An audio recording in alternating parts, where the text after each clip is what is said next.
a WikiVidi documentaries production. Don't forget to like and subscribe. Enjoy. Jim Neidhart. James Henry Neidhart was an American professional wrestler known for his appearances in the 1980s and 1990s in the World Wrestling Federation as Jim, the Anvil, Neidhart, where he was a two-time WWF Tag Team Champion with Bret Hart in the Hart Foundation. He also won titles in Stampede Wrestling, Championship Wrestling from Florida, Mid-South, Memphis, and the Mid-Eastern Wrestling Federation. He is part of the Hart wrestling family through marriage, teaming with various members throughout his career, and appearing with his daughter Natalya Neidhart on the reality television show Total Divas. Early life. At Newport Harbor High School, Neidhart first gained athletic acclaim for his success in strength-oriented track and field events. He held the California high school record in shot put from 1973 until 1985. After graduating from high school, Neidhart pursued a career in the National Football League, where he played for the Oakland Raiders and Dallas Cowboys in practices and preseason games. Early career: 1979-1985. Following his release from the Dallas Cowboys, Neidhart traveled to Calgary to train with Stu Hart and pursue a career in professional wrestling. He worked for Hart's Stampede Wrestling from 1978 to 1983, and again in 1985, during which time he married Ellie Hart, one of Stu's daughters. He was a two-time Stampede International Tag Team Champion, with Hercules Ajala in 1980 and Mr. Hito in 1983. Stu Hart, seeking publicity for Neidhart, promised him $500 to enter and win an Anvil toss at the Calgary Stampede. He did, throwing it 11 feet, 2 inches. This earned him the nickname, the Anvil, replacing his prior nickname, the Animal. Stampede had a working relationship with New Japan Pro Wrestling, and Neidhart worked on their Big Fight Series tour in 1982, the New Year Golden Series in 1983 and 2 shows on March 2nd and 3rd, 1984. Neidhart teamed twice with King Kong Bundy for Georgia Championship Wrestling in 1983 and worked for Mid-South Wrestling from September till February 1984, where he and Butch Reed held the Mid-South Tag Team Championship for 2.5 months. From April to August 1984, Neidhart worked for the Continental Wrestling Association.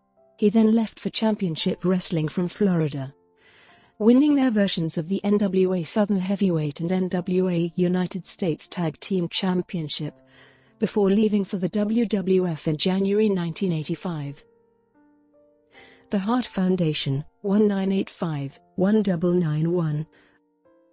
When Stu Hart sold Stampede Wrestling to Vince McMahon, owner of the World Wrestling Federation, Neidhart and Bret Hart were included in the deal. Initially a singles wrestler, managed by Mr. Fuji, Neidhart debuted on January 21, 1985, in Madison Square Garden, defeating Tony Garea. He wrestled Hart, who had a cowboy gimmick, to a draw twice. Bret, upset with his gimmick, suggested to McMahon that he form a tag team with Neidhart. The new team was dubbed the Hart Foundation and was managed by Jimmy Hart. They made their pay-per-view debut at WrestleMania 2. Where they were the last two eliminated from a 20-man battle royal by Andre the Giant. The Hart Foundation won their first WWF World Tag Team Championship on the February 7, 1987 episode of WWF Superstars from the British Bulldogs, with the help of referee Danny Davis, who was continually distracted by checking on Dynamite, allowing the challengers to double-team Smith. Davis was subsequently fired as referee and began wrestling, aligned with the Hart Foundation. They lost the belts on the November 7 episode of Primetime Wrestling, to Strikeforce. The Hart Foundation wrestled in another 20-man battle royal at WrestleMania 4.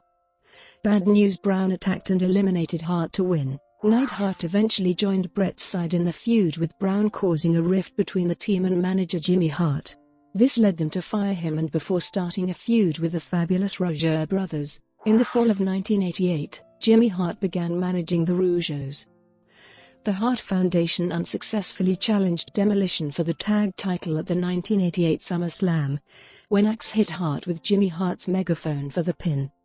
The Hart Foundation continued feuding with Jimmy Hart's wrestlers for the next year, teaming with Jim Duggan to defeat Dino Bravo and the Rougeaus in a 2/3 falls match at the 1989 Royal Rumble, then defeating the Honky Tonk Man and Greg Valentine at WrestleMania V.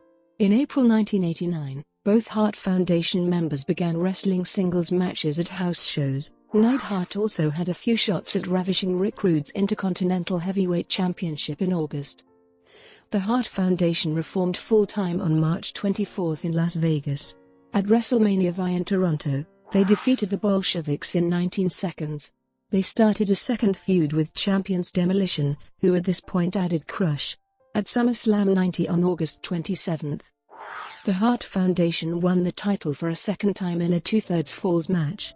On October 30, 1990, the Rockers defeated the Hart Foundation in a 2-out-of-3 falls match in Fort Wayne, Indiana, to seemingly win the title. During the match, the top rope broke by accident, and the match did not air on television.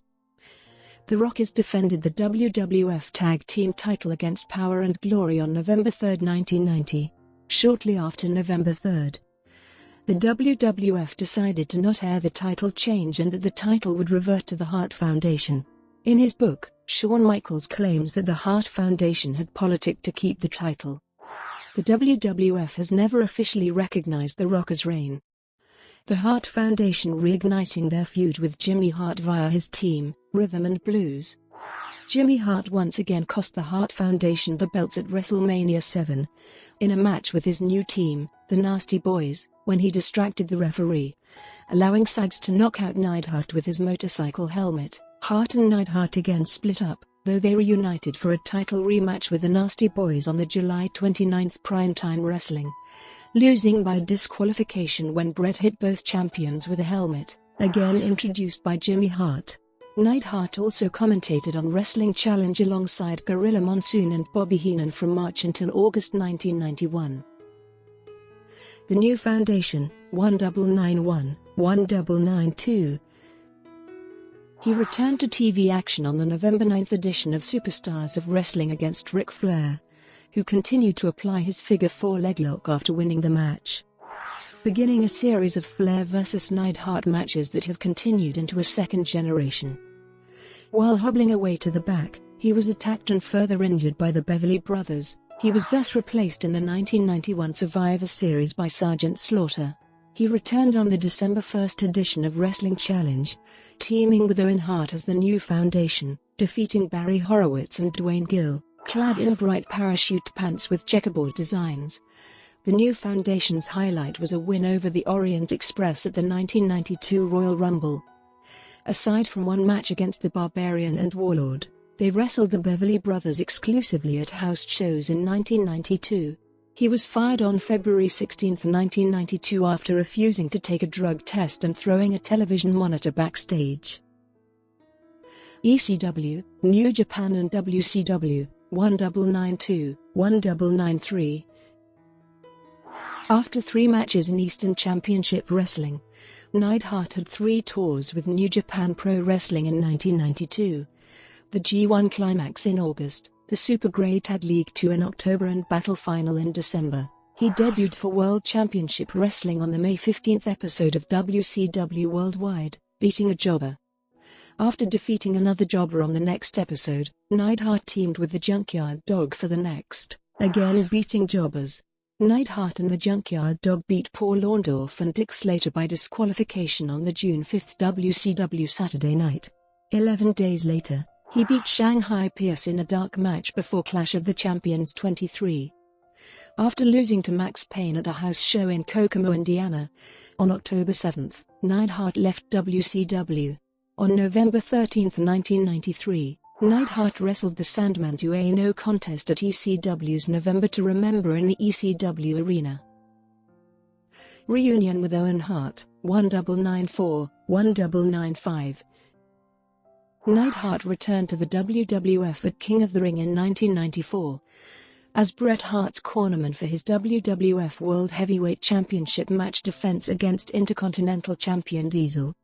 After Diesel hit Hart with his jackknife finisher, Neidhart interfered to prevent the pin and disqualifying Hart, but allowing him to retain the title. After the match, Diesel and Shawn Michaels beat down Hart, and Neidhart didn't intervene. Later that night, Neidhart reappeared at ringside again during Owen Hart's King of the Ring tournament final against Razor Ramon. He attacked Razor outside the ring, behind the referee's back, before Neidhart throwing Razor back for Hart to elbow drop and pin to become the King of Hearts, turning heel for the first time since 1988. Owen had been feuding with Bret since the Royal Rumble. Neidhart, believing Bret had held Owen back from his potential, sided with Owen, and usually cornering him in matches through the summer. Neidhart claimed he'd only helped Bret keep the WWF World Heavyweight Championship at King of the Ring so Owen could take it from him. This opportunity came in a steel cage match at SummerSlam. Neidhart sat in the third row during the match, behind other Hart family members. After Bret won the match, Neidhart entered the cage, locked it and helped Owen beat him down. While the Hart family members tried to climb over it and save him, Neidhart joined Owen on Shawn Michaels' team, the Teamsters, to face Razor Ramon and the Bad Guys in an elimination match at Survivor Series. After they eliminated every bad guy except Razor, after Michaels inadvertently hit Diesel with the Sweet Chin music, this caused an argument and the tag team partners split up, before Diesel chased Michaels down the aisle, as the other Teamsters tried to intervene, and all were counted out. Because Diesel and Michaels were WWF Tag Team Champions when they split, the title was vacated and a tournament held. Neidhart and Hart lost to the new Head Shrinkers in the first round on the December 31st Superstars, by disqualification.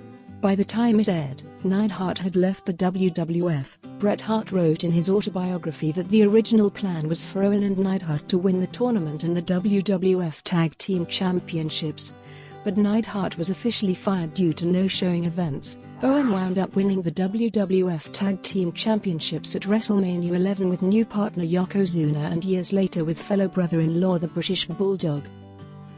Who, 1996.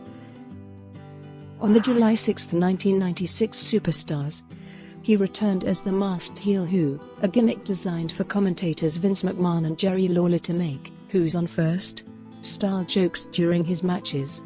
Who last appeared on TV in the Bikini Beach Blast-Off party on the SummerSlam pre-show.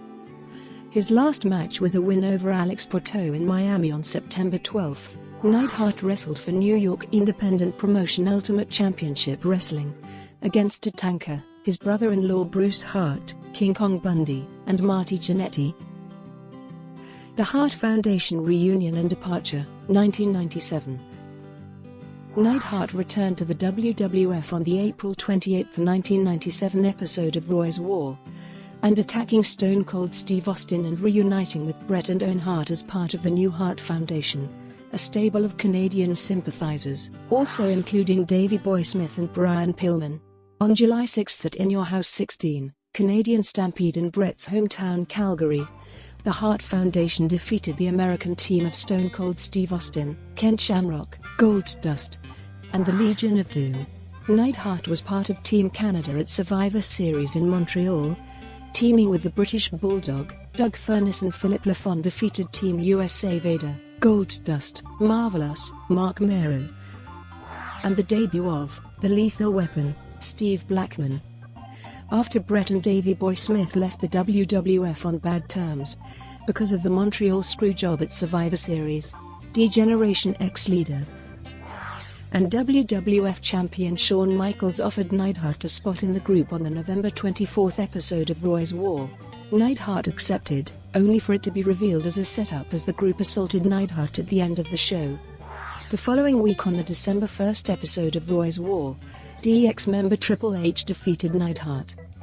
After the match, DX attacked Neidhart once again and spray-painted WCW on his back, and signifying him following Bret Hart to World Championship Wrestling. Sergeant Slaughter and Ken Shamrock saved him, before Slaughter and Shamrock attacked D-Generation X at the end of the show. After Roy's War, WWF announced that Neidhart was released from his WWF contract on December 2, 1997. Return to WCW, 1998.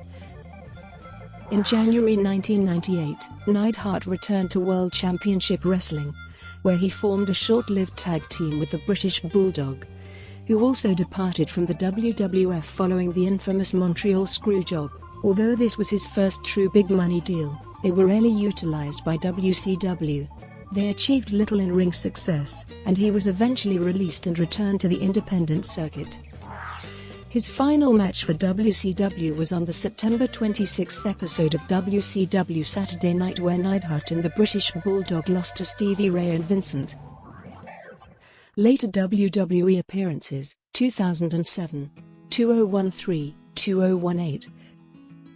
On Raw 15, the 15th anniversary WWE Raw special on December 10, 2007, Neidhart returned to WWE for the first time since 1997, and participated in the 15th anniversary Battle Royal, eventually making it to the final 5 before being eliminated by Skinner. Neidhart made appearances on the WWE indie reality show Total Divas, on which his daughter Natalya is a main cast member. Other media. On April 6, 2010, WWE released Heart and Soul, the Hart Family Anthology on DVD, which is a 3-disc set featuring a documentary on the Hart wrestling family as well as 12 matches.